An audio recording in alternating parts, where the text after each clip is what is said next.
So this is kind of like dogma, and that is, if you think about prevention of lower respiratory tract, so I'm not saying prevention of RSV infection, but reduction of lower respiratory tract disease, I think serum neutralizing antibodies are going to be sufficient.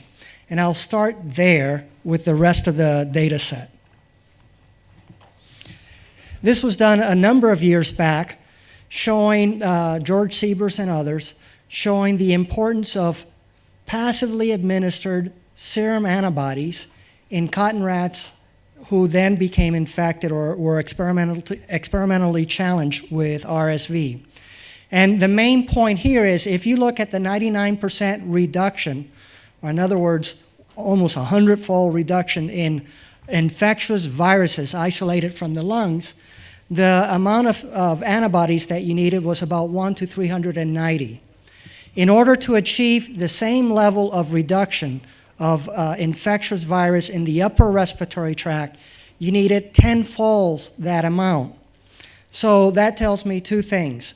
So from a vaccine that is going to be able to generate an efficient antibody response, you would expect that at least the lower respiratory tract disease ought to be protected. And it would be much more difficult to protect the upper respiratory tract. Now, how difficult is it to protect the upper respiratory tract? This is a beautiful study done by Carolyn Hall.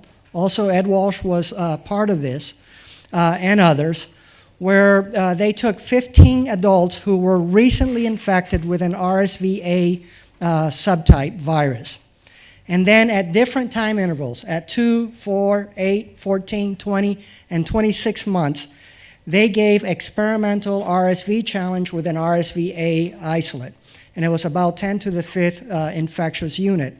And the bar graph that I'm showing there highlights after infection by natural infection, what was the likelihood of being infected with the first experimental challenge of RSV 2 months, just 2 months after natural infection. About 11 of the 15 adults were infected with RSV. And you can see that with subsequent experimental challenges, the infection rate goes lower. Keep in mind, though, that this is just 2 months after natural infection, and it's the upper respiratory tract, and you're still susceptible to being infected with experimental infection. This is to remind you that there are different forms of the fusion protein. I think next on Friday's session, we will talk more about the pre-fusion, post-fusion F vaccines. But I just want to highlight that following natural infection, Jose Melero and others have demonstrated very beautifully that most of the antibodies generated following natural infection, and as well in the high-dose Respigam, was generated to the pre-fusion antigenic sites. Going to the issue of Respigam, again, most of these antibodies are of pre-fusion, are targeting pre-fusion antigenic sites. And Respigam was a special preparation of intravenous immune globulin that really was about 5% of the general population was selected with very high levels of antibody activity. And in this study, in infants, they demonstrated that if you were able to receive high dose, 750 milligrams of intravenous Respigam, you were likely to have protection of the lower respiratory tract, but not of acute respiratory infection. And the other point that I would like to bring here is, note that for non-RSV infections, look at 750 milligrams versus 150 milligrams versus control. You can start saying are there differences? Are there replacement or not? The numbers are low, and you need much larger numbers to say whether a replacement might occur. This is just to remind you that palivizumab is a nice roadmap to demonstrate that antibodies alone can prevent significant lower respiratory tract disease. But I want to highlight that if you're healthy, between 32 to 35 weeks gestation, efficacy is about 80%. if you have underlying risk conditions, the ability of that serum antibody to provide protection is significantly reduced, indicating that there are other host factors that may be playing a role. I'm almost done. This is motivizumab by Kate O'Brien, a very beautiful study that was done in healthy Native Americans. And look at the issue of all-cause inpatient and outpatient medically attended lower respiratory tract illness. Motivizumab had significant reduction. If you look at RSV inpatient and outpatient, there's 80% efficacy there, kind of like palivizumab for the healthy controls. Look at non-RSV inpatient and outpatient medically attended acute lower respiratory illness. If you think of, let's say, a hygiene effect, if you think there's going to be a replacement, in this study, we didn't see a significant number of replacement here. But I think this is an area that deserves a lot more attention. And so to finish, no matter, and this is paraphrased from Dr. Carolyn Hall's study done many, many, many years ago, no matter how efficient a vaccine or immunoprophylaxis is at eliciting an immune response or providing antibodies with enhanced activity, protection against reinfection is unlikely to be complete or durable. And second point, no information is available on the epidemiology of respiratory viruses post-licensure of an efficacious RSV vaccine. However, immunoprophylaxis studies suggest there likely will be maybe subtle changes that warrant active viral surveillance, and I would say now. So thanks, Renato. Renato asked me to make about 6 slides. I said I only need 1, but he said, no, you need to have 6 slides. So I will talk about viral interference, RSV, and asthma, and I will touch upon a few of the items that you have touched upon, Tony. Some of you remember that I had to review the dogmas in RSV literature when we were in SPEAR in South Africa, and you probably don't remember slide 5. Some of you remember that I talked about men and women. That was, it haunted me for a long time. But slide 5 was the discussion on viral interference, because at the time we had found in our placebo-controlled trial that palivizumab versus placebo in otherwise healthy late preterms effectively prevented RSV infection, but was associated with the increased PCR signal for other viruses, such as rhinovirus, but also for many other viruses. And we confirmed that palivizumab was associated with increased incidence of viral co-infection. And this hints to viral interference. And just to make clear what I mean, it's not what has been published for many years as epidemiological evidence of viral interference, and indicating that in the epidemic of RSV and influenza rarely coincide. They vary from year to year, but they are never at the same time. Either one is first or the other one, and it suggests that one epidemic needs to be finished before the other one can pick up.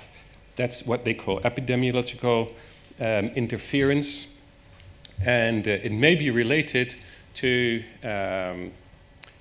more virological interference. And I made a slide. I'm sure you have never seen it before. I made it specially for today. This is so be careful. So you have the epithelial cells that are exposed to a virus, and the epithelial cells and dendritic cells or other immune cells may start to produce antiviral proteins such as type 1 or type 3 interference. There was no space for type 3 interference in my cartoon. And this is sort of a hostile environment for other viruses. And this is what I call viral interference, and most people probably working in this field call viral interference. So others have found the same in non-RSV research. So there is a study by Ben Cowling from Hong Kong showing that vaccination with trivalent inactivated influenza worked, but was associated with an increased risk of non-influenza pneumonia. And even the famous Belshi study from the New England was later on reported in Eurosurveillance that influenza, that there was a slight increased risk of non-influenza respiratory episodes during the first year of the Belshi study. So that there is some evidence from other viruses that this occurs. So I just want to make the point that others have now found the same thing. Fernando, you have informed me that you have found the same thing. Tina Hartert finds evidence this is true. And this is a study performed by Nathalie Mazur here in the audience, together with Shabir Mahdi, in a large observational study showing that the absence or presence of RSV is associated with finding a positive PCR signal for other viruses. And many people argue, and I would argue the same, that if you're sick by RSV, obviously you're not sick from another virus. So it really makes sense if this is pneumonia surveillance data, but keep in mind that there is also trial evidence supporting this, and the effects are pretty substantial. So where does this play a role? So this you can see the study on a poster from today on. So why is this important? This is my last slide. This is one of the many cartoons by many of the pediatric asthma researchers, in this case from Jim Gurn from the COAST study some years ago, in which they postulate, particularly related to rhinovirus, that the finding of a virus may actually induce the onset of asthma. So theoretically, so by now actually they have suggested that rhinovirus is an indicator virus and not a causative virus of asthma. But in the absence of a good rhinovirus vaccine, we don't really know. So it could be that the virus that will be seen after we get rid of RSV has some effects. I don't say this as a word of major caution. I don't want to be too depressive, but I think this really nicely supports your statement. We should study other viruses now, right? So thank you very much. Great, and I was asked to talk about the lessons learned from our Native American trial. And some of you have seen the results of the medically attended wheezing, the top-line results, but I wanted to give you some deeper analyses and the lessons learned. So just very briefly, this is the trial site. This is the Navajo, White Mountain, and Apache reservations in the American Southwest. And the reason for doing the trial was that here we have RSV hospitalization rates by risk group. These are underlying risk groups: prematurity, BPD, congenital heart disease. And yet in normal, healthy, full-term infants on both Navajo and Alaskan natives, they have the same rates as these underlying risk conditions for no particular reason, probably socioeconomic exposures and indoor crowding as well as air quality, and yet there's no recommendation for prophylaxis of these infants. This is just an example of living conditions on the reservation, so it's not urban crowding, it's indoor crowding in a rural environment, and some traditional housing with smoke exposure. In spite of that, there is high access to Western high-quality medical care, so the studies are able to identify outcomes. So this was a study of motivizumab, which you're all familiar with. The primary objective of this study was the efficacy against RSV hospitalization. I'm not going to talk about that, but I will show you the primary results of that. The secondary outcomes did include the impact on long-term wheezing episodes, and that's what I'll talk about here. And so just the design of this, these were full-term healthy Indian children who were enrolled over 4 RSV seasons. They were enrolled before the RSV season started, and they had to be less than 6 months of age and have had no wheezing events before enrollment. They received 5 doses monthly of modivizumab or placebo, and they were randomized 2-to-1. So when you see numbers here, remember that there are twice as many of the MODA kids. And then they were followed through the first RSV season for the primary outcome. And these were medically attended lower respiratory events and wheezing, and an NP specimen was collected from every event. And then we followed them through 3 years of age and collected for every medically attended respiratory event through 3 years of age an NP specimen. And so these are just the top-line efficacy results against both hospitalization on the left and outpatient LRI on the right, all from RSV. So this was highly efficacious against preventing RSV events. But the question here is, well, what was the impact on wheezing events? And of course, we all know this observation that those kids who have had an RSV bronchiolitis episode have an increased risk of wheezing afterwards. And the question is, what's the causal pathway? Is it RSV that's resulting in something to do with the lung, resulting in vulnerable lungs, and then a wheezing event? Or is it related to a genetic predisposition that results in the vulnerability of the lungs, and so the RSV event is actually outside of the causal chain? So the idea was that if we prevented RSV, we would expect to have a big reduction in the wheezing events, as has been shown in other settings. And the answer was we didn't. So by various case definitions, between 1 and 3 years of age, these are all medically attended wheezing events. When we looked at least one medically attended event, there was no difference between the placebo and the MODA group. When we looked at greater than 3 events over any 12-month period, again, no difference. And looking at serious early childhood wheezing by a series of case definitions listed below, again, no difference between the 2 groups. And this has been published already. But we went a little bit deeper on this, and what we wanted to look at is, if RSV-Lrti is supposedly the causative agent, then the risk of wheezing should be independent of randomization group among those who actually had an RSV-Lrti event. So here is an example of, among the placebo group, those children who had bronchiolitis would go down the causal chain, and some fraction of them would have long-term wheezing.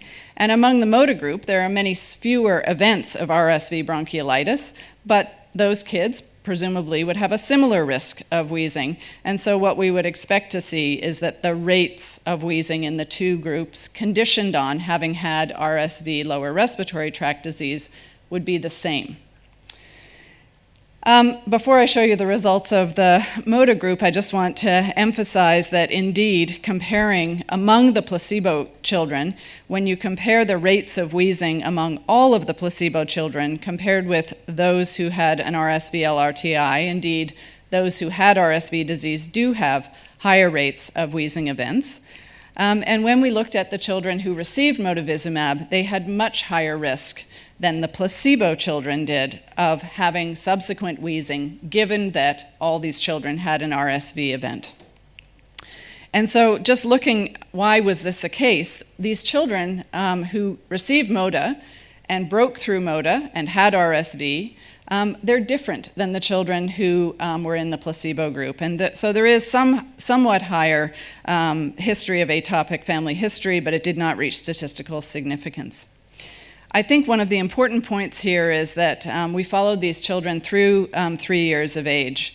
And what we don't know is, in this second RSV season especially, was there any rebound disease in these kids? Was there a differential risk of other viral causes of wheeze? And was there any interaction with pneumococcus or other bacterial pathogens? So those are outstanding questions. So I think the lessons that we learned from this are that first, it's absolutely essential for the wheezing outcomes that the trials are randomized.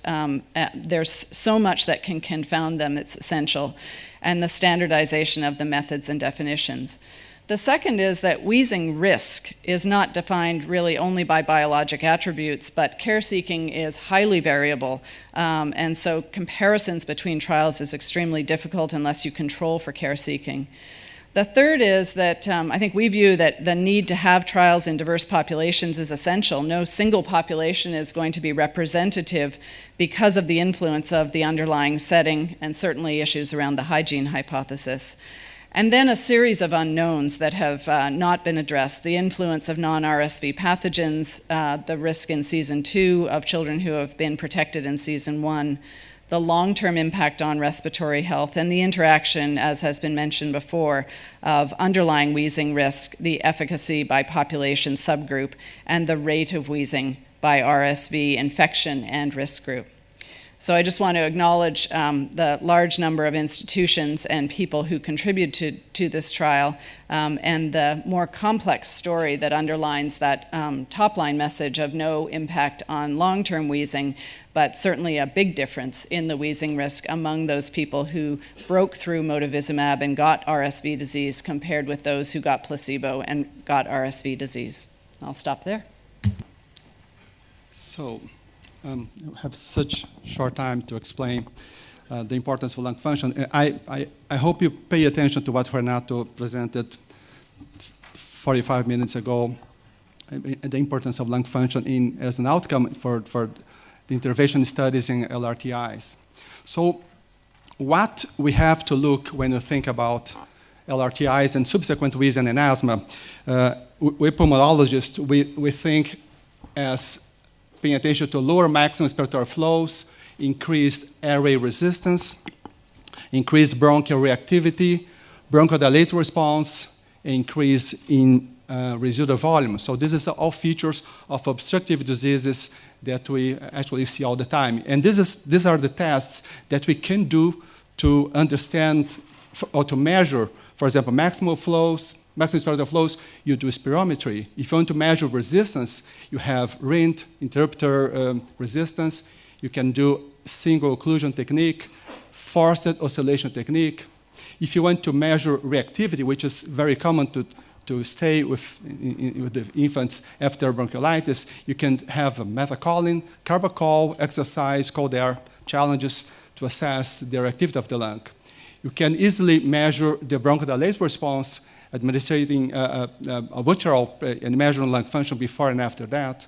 And if you have a lot of money, you can buy fancy machines like plethysmograph and gas dilution devices. You can assess lung volumes, which they don't quite help much. Today, I'm going to focus just on these 3 techniques, very easy, very affordable, portable. And starting with spirometry, I think everybody in this room knows it's a very well-known method to assess lung function. You have standard procedures, you have reference values, you have a success rate to obtaining a value, you have good results around 50 to 90%. Requires cooperation, so you cannot take too much time to do this. And if you have a pre and post measurement of the spirometry, you have a good idea of if the kid has or doesn't have asthma. So a response above 12%, we would strongly suggest the presence of asthma. Another test you can do is RINT.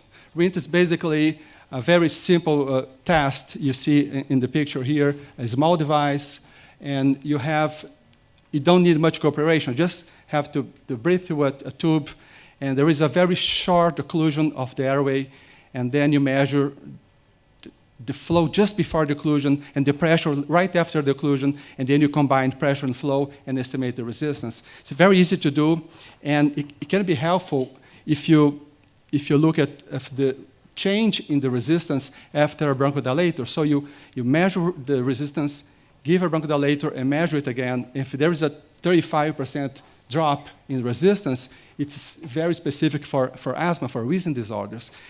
However, the measure itself, the resistance itself, there is a huge overlap between very sick children and healthy control. So it does not discriminate very well, but the bronchodilator response can be helpful to detect kids with wheezing. The third test is FOT. FOT is application of small amplitude oscillations in the airways, and do not require any cooperation from the child. And it's very good, it's easy to apply in young children. This is a typical plot of FOT. Basically what you see here is a plot of impedance. We can look at that, we can see this as resistance and reactance. And you see here, wheezing kids and healthy controls, there is a huge overlap between controls and wheezy children. So they do not, it doesn't help much. Actually, it doesn't help at all. There's a huge overlap. However, what the researchers did here was to look differently. Instead of using a full range of frequencies, they used just a single frequency at 10 hertz, and they track the changes during breathing. This is inspiration and expiration. This is flow. Inspiration, expiration, inspiration, expiration. And this is volume going up and down. And here you see the change in the resistance during the breathing cycle. So basically, the resistance goes down when you inspire.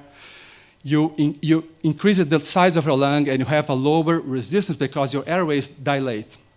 And so tracking lung function like this allowed the researchers to have a much better picture of what was going on.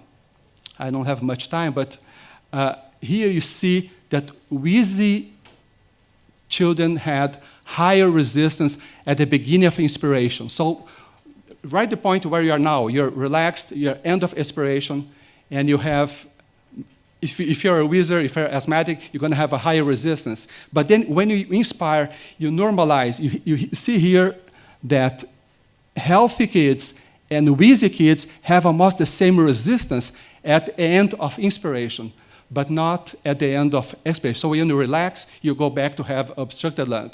When you inspire, you normalize your lung. So asthmatics are all the time doing this. It seems to be a very good way to separate asthmatics from controls. Here is the change in the resistance during the cycle is very different from healthy kids. They don't change much.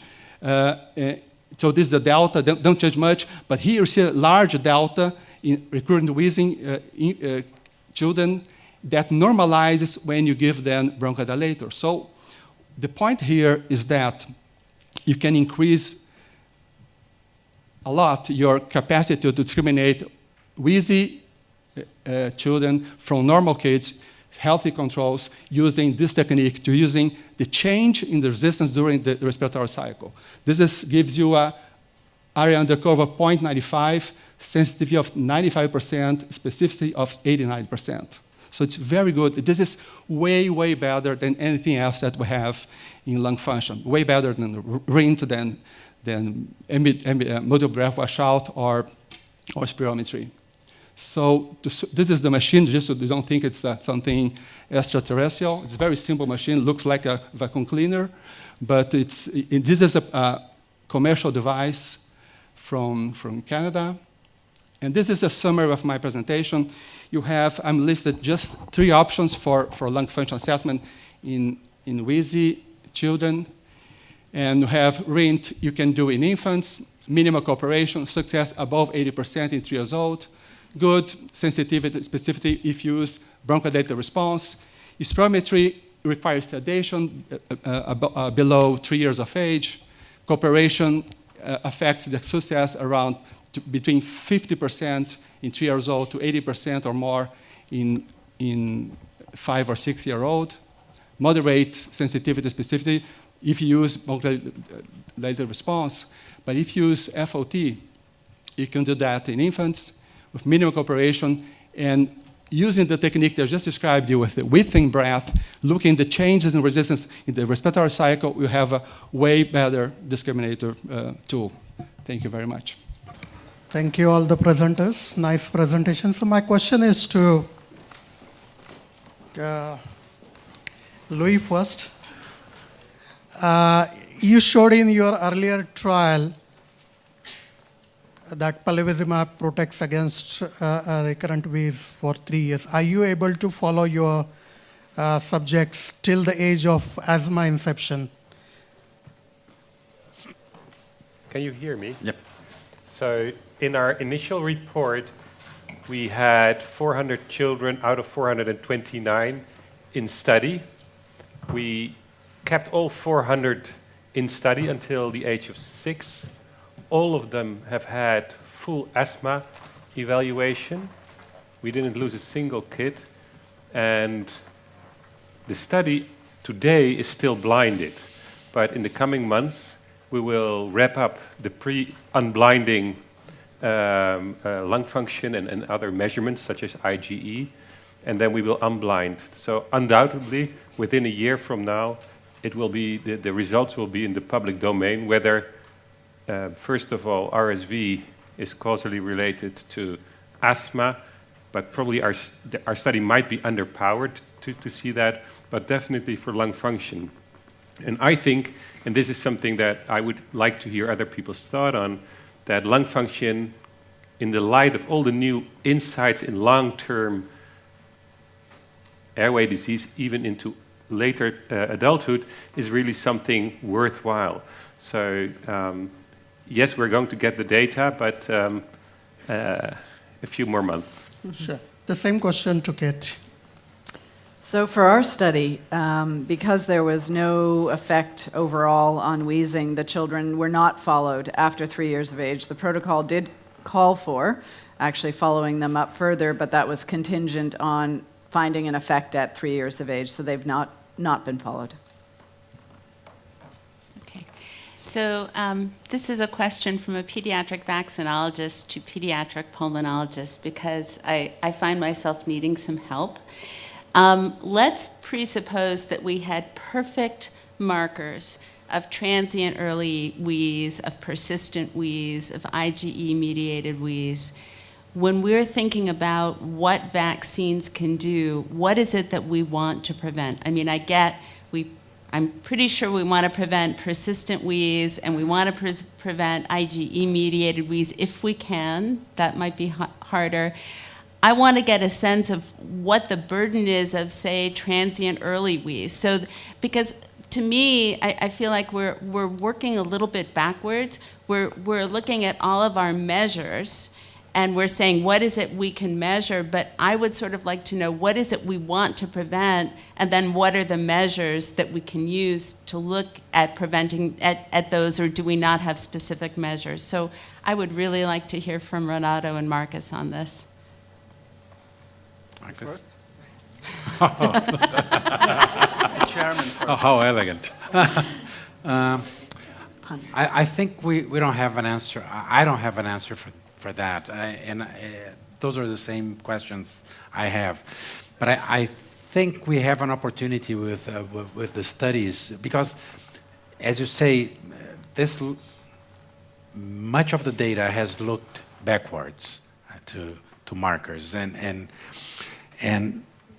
we never got rid of a main character in the plot, as RSV seems to be. So I think first, it's an interesting opportunity even to look at which biomarkers are related, at least to RSV, but that's related to this, may not relate to other types of pathways. So, but I think I'm asking sort of a more fundamental question, or maybe a less intelligent question, but I just want to know, like, what is the burden of transient early wheeze? Is that, let's just set the markers aside for a second, is that something we want to prevent?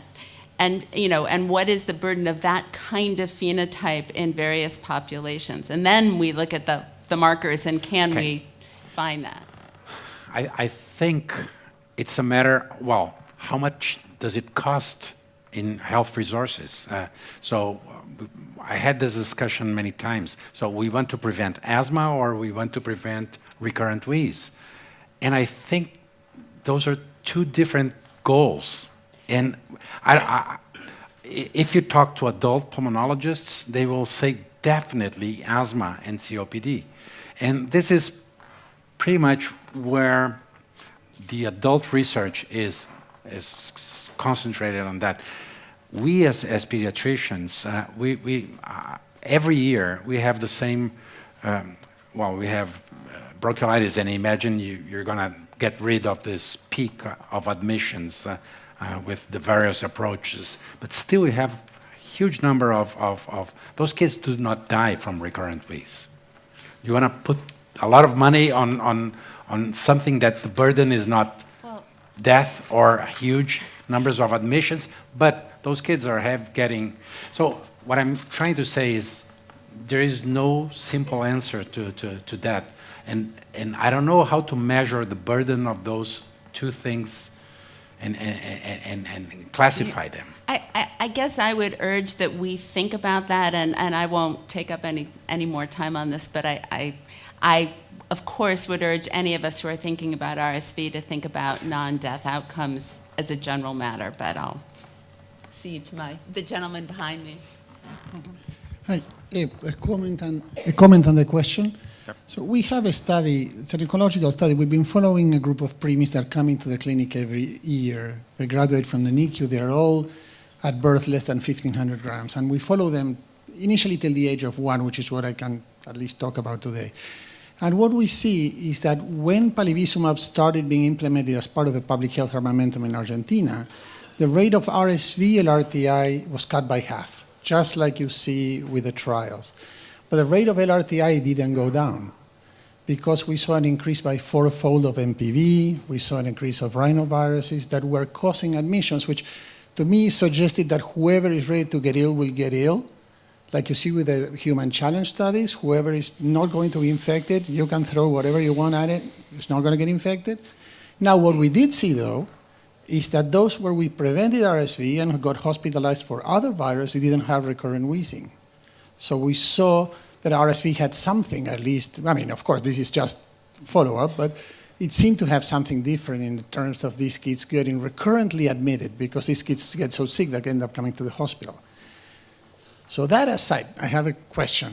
Kate, your population has an 8% admission rate, which is almost 3-fold our population, right? Term babies, I mean.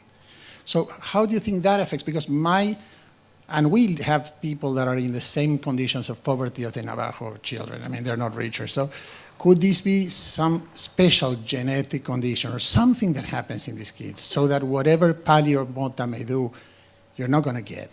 So really appreciate the question because it comes up quite frequently, and I think it's important to dispel the hypothesis that this has something to do with genetics. So first of all, so yes, we've repeatedly over studies observed that about 10% of infants less than a year of age are admitted to hospital for RSV each season in the setting. One question we get asked is it about threshold for admission? And we've compared using standardized methods of assessing severity of disease that does not seem to be the reason. This reservation is at altitude, not the altitude that was showed here at 3,200 meters, but these kids are at altitude. And so they are on that part of the curve where hypoxia, is not that hard to induce from their respiratory disease. There's no evidence that there's something genetically predisposing them to severe disease. There's certainly no evidence of increased risk of RSV among American Indians who don't live on reservations. So we don't really think that's the reason for this. We think it has much more to do with the crowding that they have, the socioeconomic status, and they do have lots of evidence of respiratory disease from other pathogens as well. But I want to get back to your comment. So I think one thing, just to add to that, I do think that this is a population that can give us some indication and some signal of what we might expect to see in some low-income settings because of the similarity of some of the attributes epidemiologically compared with other low-income settings. I want to get back to your comment about your observation that in your preemie kids who have now been prophylaxed with against RSV, that there's essentially the same LRTI admission. I think we should be extremely cautious about observational studies of admission to hospital because there's so many motivators for why kids get admitted and motivations from hospitals and where supply and demand meet each other. So I think it's really randomized trials that can tell us whether or not there's going to be some replacement. The observational studies can raise hypotheses, but I don't think they're going to address the question. No, I agree. Now, this is not, this is a public setup and a public hospital. No one's making, any benefit of bringing the kids to the hospital. So it is true, and it's yet to be seen. Now, our population has the same sort of social conditions, our large population, like our Gates cohort, and we have a 2.5% admission rate. So I'm sure, there's something more than, I'm not sure, that's pompous to say, but I would suspect there's something more than crowding for a 10% admission rate. Yeah, we've done epidemiologic studies to evaluate maternal antibody, maternal transfer of antibody, the response of kids to RSV infection. I think we've sort of marched our way down the various hypotheses. And there is nothing that reveals itself as being a precondition for the high rates of admission, except the living conditions of these kids and the transmission of pathogens. Well, that's it. Last question. Hi. Quick answer. Peter also. Wright from Dartmouth, and I think it's really aimed primarily at Tony. And this is an observation that's come out of looking at live attenuated RSV vaccines with Ruth and others over a number of years. And that is that there is a remarkable break point between an infant who is seropositive and an infant of the same age who is seronegative. And one will truly, the seropositive, not shed RSV unchallenged, admittedly an attenuated strain. Whereas as soon as you get to a seronegative child of the same age, they will shed, 3 or 4 logs of virus for 5 or 7 days. So I've always thought there's really quite a bit of protection from prior RSV infection, and we need to learn how to measure it and how to harness it in terms of a vaccine approach. I don't have a response to that, other than to say that what you mentioned, that you have a more attenuated virus, and it's very clear from your studies and from Ruth's studies that infants are the most susceptible to these attenuated viruses compared to older children. So there's something different that's happening. I don't think it's antibodies the only answer. I think there may be cellular immunity may be relevant. The innate immune response in relationship to the vaccine strains may be relevant, but Yeah, we all think it's mucosal immunity, but that we've still got to prove. yep. Okay, everybody, thank you very much for all of the panelists and you for being here. Thank you.